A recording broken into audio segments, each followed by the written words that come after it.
And I'm making this video to put on record here regarding a matter I have pending with the Internal Revenue Service, the United States government. About in 1995-96, I did not file tax returns as I had no taxable income and no obligation to file these tax returns. The government had a different position, and they thought that I had taxable income, but we both agreed that I did not file tax returns. So back and forth, government correspondence, not answering my questions, actually not being responsive, just coming at me saying you owe money. They tried to hit my bank accounts. They tried to hit my employer and such to get money. They never collected any money on this, but in 2008, they filed a lawsuit trying to get a judgment for $144,000 and to foreclose on my family home. Through the process, there's something called discovery, and part of discovery is seeking answers to interrogatories. So I posed some interrogatories, and among them I asked for copies of assessments, and they were never produced, and of course the government didn't have to produce them. They used some other form to say that, yeah, they were done, but in fact don't actually produce the assessments. I also asked them to give me the code section, to provide the code section that imposed the liability on me in the first place. The government answered that the Internal Revenue Code was public record, and therefore I could go find it myself. The judge was not satisfied with that answer, so he ordered the government to answer the question further. Well, then the government came back and said, here are the code sections that relate to this matter. My original question was, which section of the Internal Revenue Code imposed the tax on me? Not, here are the code sections that relate to this matter. Anyway, through a process of summary judgment, and summary judgment is supposed to be used in legal proceedings when both sides agree on the facts. There are no material issues in dispute.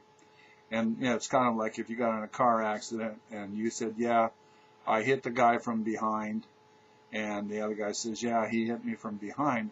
Those are agreed upon facts, and then the law is applied, and you know, no trial is needed. Well, in my case, I certainly did not agree on the facts.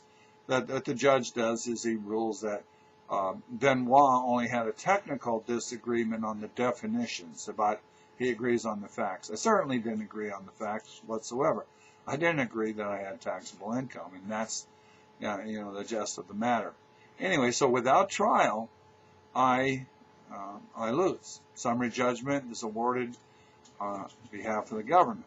Well, lots of other things have happened in this process. It would probably take about 4 hours of taping to go through it all. But as I discovered early on, one of the reasons I didn't owe the tax, well, actually the penalties, is that, for the penalties to apply, one of the conditions you have to be negligent. Of course, I certainly wasn't negligent in the whole matter. I was disputing it from the get-go. And so, there's a disputed fact of whether or not a guy is negligent or not. I mean, the law is pretty specific on that.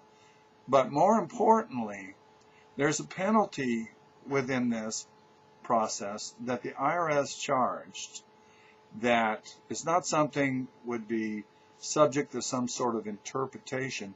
That's actually a fraudulent charge. There's a section in the Internal Revenue Code that makes it illegal well, actually I'll read it. That's the best way to cover that. Unlawful acts of revenue officers or agent.